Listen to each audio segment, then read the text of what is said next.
You're twice as sure with two great names, Frigidaire and General Motors.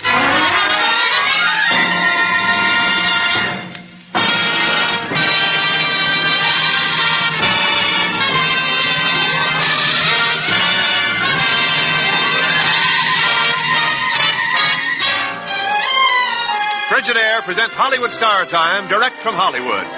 Tonight, a radio production of a hilarious comedy success by Ring Lardner entitled Elmer the Great, starring Harold Perry, better known as the Great Gildersleeve. Now, here is our Saturday evening host, Herbert Marshall.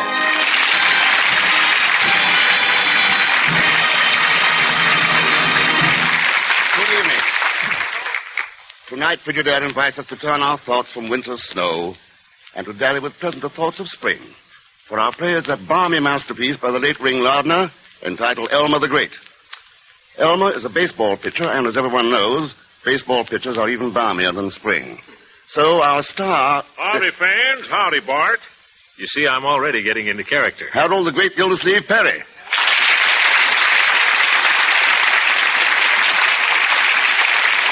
Welcome to Hollywood Star Time, Hal. Bart, I love it. Gives me a chance to prove to my numerous relatives that, after all, I'm an actor. Of course, my true love is Gildersleeve. But I've been with him so long, I'm sure he'll get a kick out of me tonight just for being the great something else. Great. So go get into uniform while Wendell Niles goes to bat for Frigidaire. Okay, be right with you, folks. Howdy, Mom. This is your boy, Elmer. It's sure going to be a great game, Mom, so stick around. There ain't another pitcher in the whole United States. Wendell, please.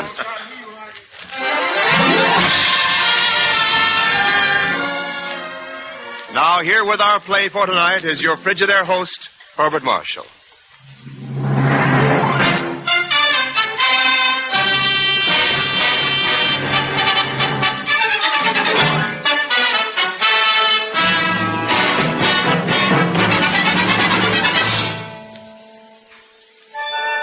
Well, it's time to unveil Harold the Great Gildersleeve Perry as Elmer the Great.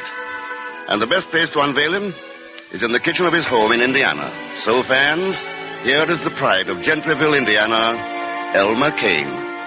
Elmer doesn't want to play. I know, but I told you, Elmer doesn't want to. Quiet. Dang it all. Shut up. Oh, I tried to tell them, Elmer. That's right, Elmer. She said... Now, wait, Nellie. I said Elmer doesn't want to play, I said. Elmer's tuckered and he should go up and lie down. That's right, Elmer. Yes, that's what I said. And you can ask Nellie Poole or Mr. Wait, Madam, wait. Now, look here, Elmer. I came all the way out here from New York just to sign you up for the team. You can't just say no. It's unconstitutional. Why can't I? 'Cause we paid $10,000 for your contract, that's why. We bought you from Fort Wayne. Besides, you're a baseball pitcher. Baseball pitchers ain't supposed to have enough sense to say no. They just pitch. Well, I ain't going to go to New York. I don't like New York. Well, how do you know? You ain't never been there. I don't have to go no place not to like it. I can just sit right here in Indiana and not like it, see? Besides, I'm tired. Going up and lay down.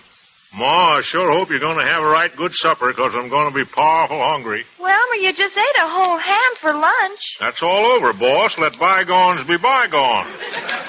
So long, folks. I'm plumb tired. I guess that does it. Well, I can't just sit around this tank town waiting for a busher to make up his mind. I got to join the club down in Florida by Friday morning.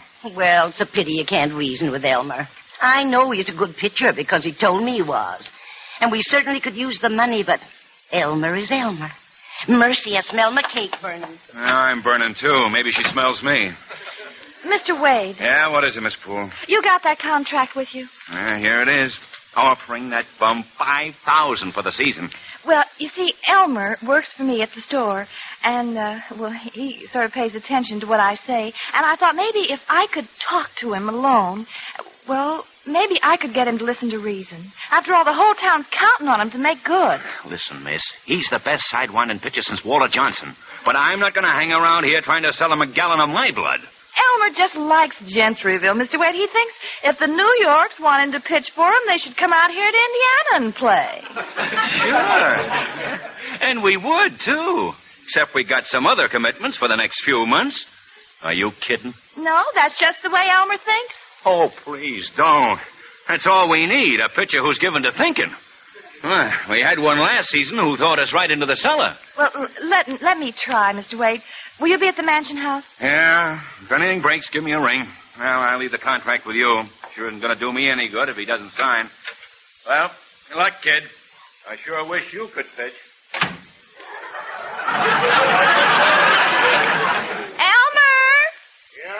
You get up and get decent, Elmer, because I'm coming upstairs to talk to you right this minute.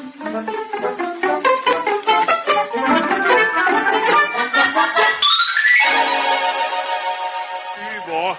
Sure am tired this afternoon. Elmer Kane, what's got into you? Nothing, boss. Why? Don't you lie there and tell me that. You're acting like you've got hookworm. Oh, Nellie, don't be mean to me. Elmer, don't you know that everybody in Gentryville is rooting for you to be a big shot, and you're letting them down? I didn't ask them to worry about me. They know what a wonderful pitcher you are. I can't help it if I'm wonderful, Nellie. I'm just plain wonderful, that's all. Then you're afraid of the big leagues. Me? Well, I could take all the teams in both leagues and make them look like they was leaning against the station watching the Limited whiz by. Then it's the money. I wouldn't play with the New Yorks for $1 million. But you can't play anywhere else now. They bought you. I want to play right here in Gentryville. Look at this contract. Do you know how much $5,000 is? Sure, but you're just trying to trap me into counting. Elmer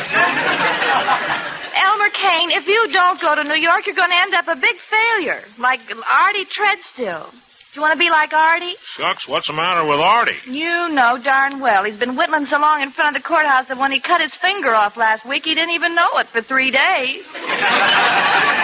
Oh, boss, you're just giving me a bad time. You get inside of me and make me tell things I don't want to tell. Well, you better tell me this time, Elmer. Well, shucks, the reason I ain't going nowhere nohow is you, Nellie. Me? Oh, gee, boss, you must have noticed something. The way I look at you down at the store when you're measuring ribbon. The way my heart keeps flopping around when I hold a ladder for you. Well, look here, right in the back of my 17-jewel watch, you see? Been a-carrying your picture all the time, right next to my heart. Except when I'm just wearing pants. Oh, I see. Yeah, guess I sure got it bad, Nellie. Oh, I'm sorry, Elmer. Really, I am. Huh? What you mean, Nellie? I'm sorry you feel that way. You see, well, Elmer, I just don't feel that way towards you. Well, I like you. You mean you ain't fell in love with me?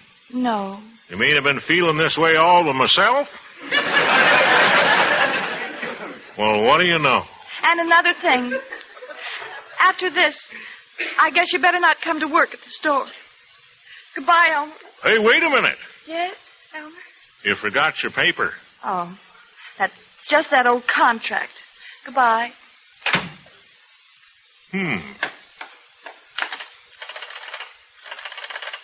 Hello. Thought you'd never answer, Susie. Listen, give me the mansion house. Yeah, I want to talk to that feller from New York. You bet I'm going. Yes, sirree. There ain't no flies on me, gal. I'm going to New York and show them fellers how to play baseball.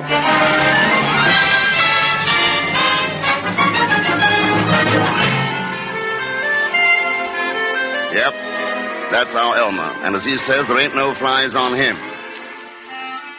Well, Elmer has finally joined the club in Florida, and his charming lack of modesty has not exactly endeared him to his mates on the team. Quite the contrary. As our scene opens, to coin a phrase, a few of the boys are gathered in the manager's room at his hotel, and the manager has Elmer on the telephone. No, Elmer, that was a mistake. We didn't expect you to go out to the field and work out with the rookies. No. I don't blame you for being sore. But look, Elmer, before you pack up and go home, mate, come on down to my room. We got a big surprise for you. Yeah, come on down. Room 233. It's marked on the door. 233. Yeah, 2 and 2 3s. Attaboy. Hey, what's this big surprise you got for him? Oh, I don't know. We'll just have to figure something out. Say, I got an idea, Walker. Whose heat lamp is this? Mine, lame brain. I used it on my knee for Charlie's. Well, Elmer's ambition is to talk over the radio. So what? So we take this lamp, tell him it's a microphone, and let him talk to it. Hey, quiet. Shut up. Maybe it's him. Come in. Hey! Well, look who's here. Evelyn Corey, Miss Broadway herself. Hiya, baby. Hiya, boys. Hey, what are you doing down here? This is my hometown. My sister's getting married, so I took a powder on the show and came over. Listen, Evelyn, I've got an idea. Something you ate, Mr. Walker? Now, look, kid. We got a ball player on the club this year we're having trouble with. Will you play straight for me no matter what I tell him? Off the latch, understand? What's the trouble? Is he a jerk? The village square. Sure, I'll go along with your play. Where is he? Hold everything. Hold it. Yeah? Who's there? Mr. Kane. Mr. Kane. Is he kidding? Pipe down. Oh, well, come in, Elmer. Well, Elmer, I'm sure sorry you had to go out to the park today. Imagine some dope sending you out with the rookies. No wonder you're sore. I'm sore, all right. But it always takes me about 2 weeks to get over being sore. What's the surprise you said there was? Something to eat? First let me present to you Miss Evelyn Corey of the New York stage. Hello, Elmer. And, Evelyn, this is Elmer Kane himself, Elmer the Great in the flesh, the fastest ball pitcher in the country. Yeah, or in the city either. Well, I'm certainly glad to meet you, Elmer. Gee. Well, that's all right.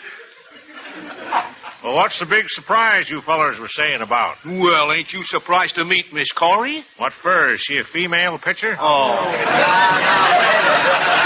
Wait a minute, boys. I guess Elmer doesn't really understand who Miss Corey is. You see, Elmer, Miss Corey is a big wheel in radio. Yeah? Yeah. President Truman couldn't get away, so he asked Evelyn to drop down here and ask you to say a few words over the radio. You know, just a few modest words about yourself. Don't Mr. Truman know I'm a Republican? Well, I guess he's willing to waive that, Elmer. He just feels you owe it to the nation to say something about yourself to them. Yeah, and all you have to do, Elmer, is to speak right out loud into that. What's that? That's a new type of microphone, Elmer. Oh, just talk right into her. That's right. Now we're all ready to go any time you are. America is waiting. Okay, let's go. Good. I'll introduce you.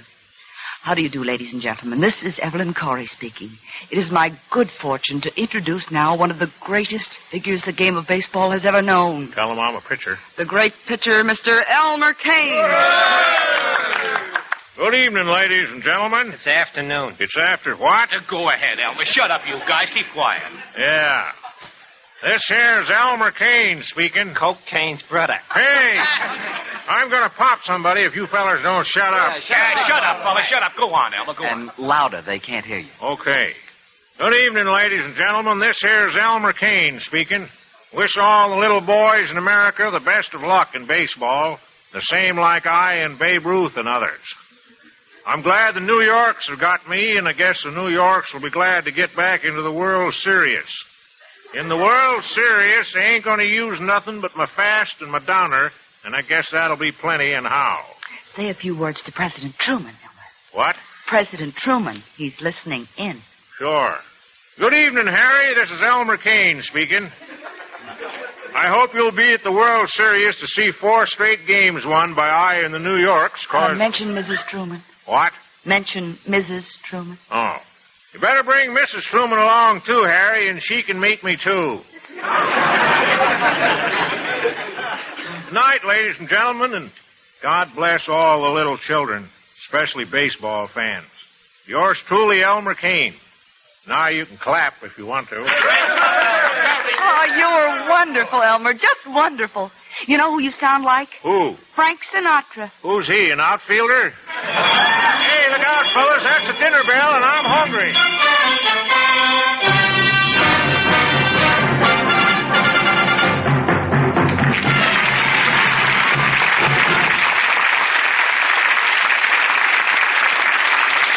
In a moment, we continue with Act 2 of Elmer the Great, starring Harold Perry, the Great Gildersleeve.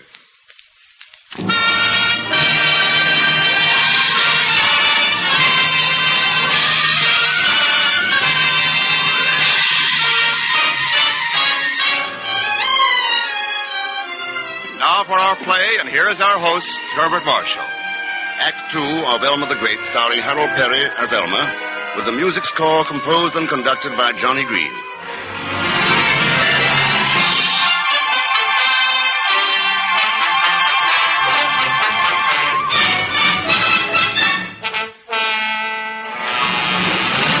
Well, it's been a great season, folks, and everybody is astounded over the fact that the New Yorks now have a crack at the pennant. Everybody, that is, but Elmer Kane. His fastball and his downer have pulled a second-rate ball club to the top. And nothing lies ahead but glory, money, and, of course, gentle fans, the plot. Yes, while poor Elmer is in St. Louis, slaving over a hot pitcher's mound, a couple of snide characters are at work in Gentryville, Indiana, USA. But I don't understand, Mr. Stillman. Well, you see, Elmer's been gambling this pool. Dice. Oh. Yeah. A gambler named Crabtree got these IOUs from him, see? Look, one for $500, one for $2,000, one for $3,000. But that's more than Elmer will make all season. And he's a stubborn boy, and that's why we come to you. Now, look, we've heard you have some influence on him, see? So all you got to do is just put your signature on this innocent little document. Don't cost you nothing, just put it there. Well, what does it say? Nothing to worry about. Now, listen to it. Dear Elmer, to pay off the $5,500 you owe to Mr. Crabtree, I have mortgaged the house. But I didn't. Listen, Nellie, if this debt isn't cleared up, Crabtree will expose him to the manager, and Elmer will never pitch in the World Series. Oh, no. Now, to save him, I'm willing to put up the money for him. But I know he won't take it unless he thinks it comes from you, see? Well, what else does the letter say? All right, now listen. I am sure you'll do whatever Mr. Stillman says so that you can get the money to pay...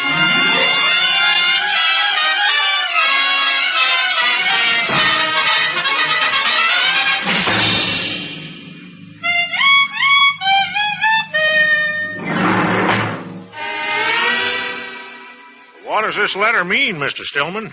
Just what it says, Elmer. That poor girl. She mortgaged your property to pay off your IOUs to Crabtree. Why, that dirty Crabtree, I'd kill him right now if he was here. Well, Nellie will get hers, every nickel. And by Henry, I'll win this pennant now and bring this club into the World Series if I have to pitch every darn game here in St. Louis myself. Now, listen, Kane, don't be a sucker. There's a lot of ball players on this club beside you. And take it from me, several of them have already listened to reason. What do you mean? Yeah. I'm giving you $5,500. $5,500? That's right. Stick it right in your kick and just put your name on this paper. I don't get this. What do I have to sign something for? Oh, just a receipt, just to prove I've delivered, that's all. Gee, I don't know, feller. Tell me, you better take Nellie's advice and do what I say. Okay. Shucks, I don't understand all this. Guess I'm in pretty deep, huh? Oh, no, I wouldn't say that. All you got to do is just throw that apple kind of down the middle where the St. Louisers can hit it once in a while, that's all. Nothing shady or nothing like that, just honest mistakes. You get it? Yeah. Sure, I get it. And Elmer, there's nothing else you can possibly do. Why did I ever roll the bones of that Crabtree feller? I'm all washed up. All washed up.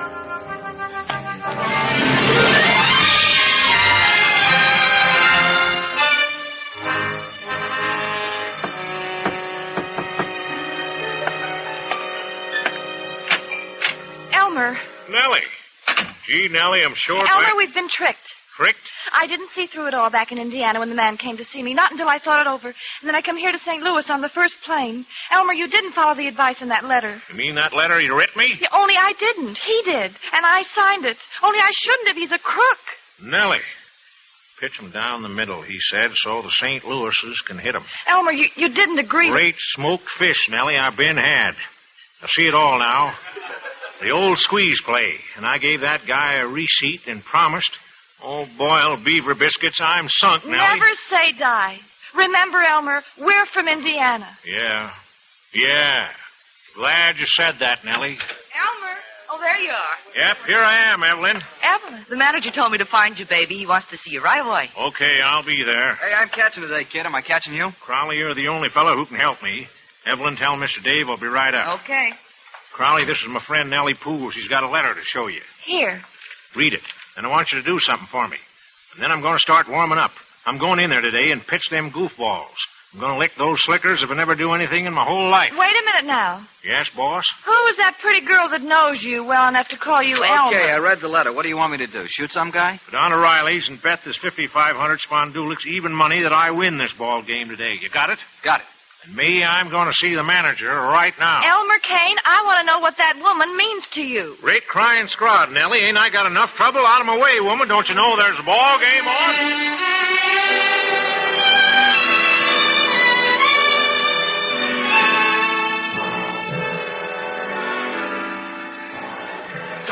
play dumb with me, Kane. We've got you dead to rights, both of you. You and your little catcher friend here. Look, Mr. Now, Walker. don't you try to bluff me, Kane.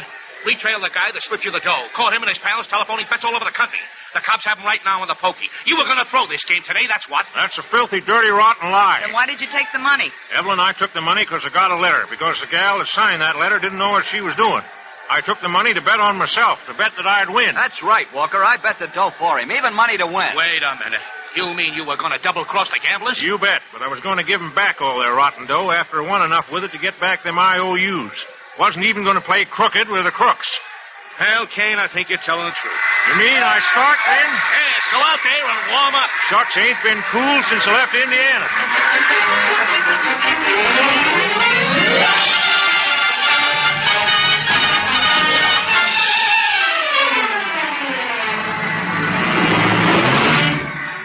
Ah, that we were Red Barber or Clem McCarthy to take you in with the madding crowd at that memorable game. To do cold Southern justice to that wondrous game. To describe every move of our hero as he blanked the poor St. Louis's. Nay, blanked is too mild a word, for he bowled them over with his fast one and left them waving helplessly at his downer. But now it's all over, and the pennant belongs to the New Yorks. Our modest hero is solvent again, and he's left the clamor of his fame to sit once more beside the table in Ma's kitchen, home in Indiana.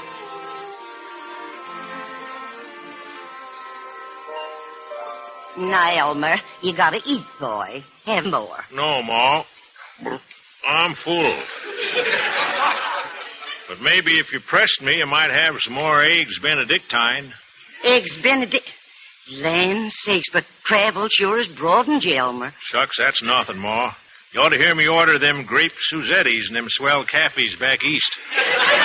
Well, I declare. Oh, did you mail that letter he was writing last night? Yep, and I sure told him.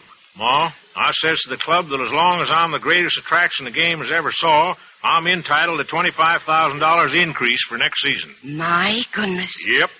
But I hope you didn't misspell any of the words, especially the 25,000 part of it. I looked it up. After all, Ma, if it wasn't for me, Philadelphia might have won the flag instead. Hello, Mrs. Kane. Hello. Hi, Famous. Caught up with your beauty sleep? Hi, Nellie. Hi, Wade. Yep, I'm catching up. Elmer, look, I've been in this burg since Monday trying to get you signed to a new contract. Come on, kid. Give me a break so I can scram, will you? Here, I brought it along. Imagine, they're offering you $25,000 after only one season. It's unheard of. Nope. I've got to get $30,000 this year. Don't throw in the goofballs. 30 or nothing.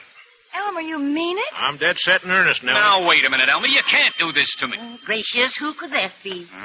Maybe it's the Baseball Hall of Fame asking for Elmer's bust. What do you mean, bust? I never bust yet. Played every minute of every game I was in. It's for you, Mr. Wade. The mansion house say they got a telegram for you. Okay. Sit down, Nellie, and have some demi-tassy. Yeah. Huh? Hello. Yeah, that's right. Okay, read it. Yeah? Yeah? Well, what do you know? Okay, thanks. Hey, guess what?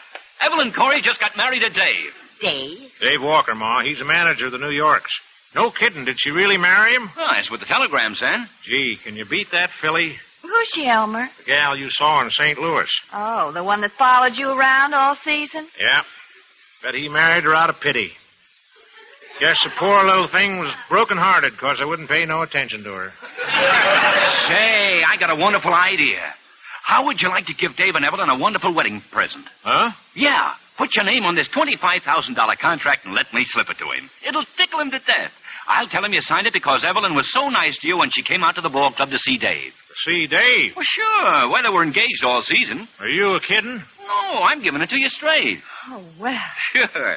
You see, Miss Poole, Evelyn used to come down and straighten Elmer out for Dave. Oh, she did, eh? Now, how about signing up, Elmer? Eh? What do you say? Let me see that contract. Sure, here. Thank you. Well, you just leave this with me, Mr. Wade, and you can wire Dave everything's okay. You'll have these signed documents in 48 hours. Huh?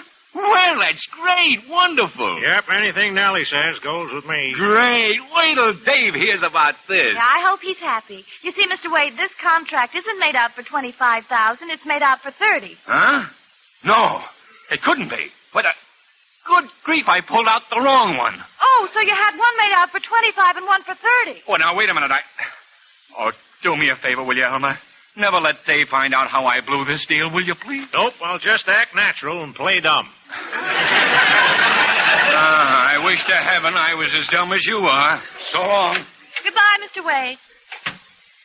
Well, Elmer? Wait a minute, Nellie. What's that other paper you got in your hand? Oh, this. Just our wedding license. Our wet... You mean me and you... Excuse me, I mean I and you? Of course. But, Nellie, you said when I showed you the picture I had carrying in my watch, you said... Oh, that was just to get you to leave town and show those big shots your fast one and your downer. And you've been feeling about me like I've been feeling about you all this time? Sure. I knew you'd make good, Elmer. But, gee, now everybody will be saying I married you just for your money. Why, they wouldn't dare do such a thing. If I ever heard anybody even look like he was thinking such a thing, I'd wrap his ears around his throat and I'd... Oh, Elmer, you're so strong, so masterful. Yeah, just plain wonderful, ain't I?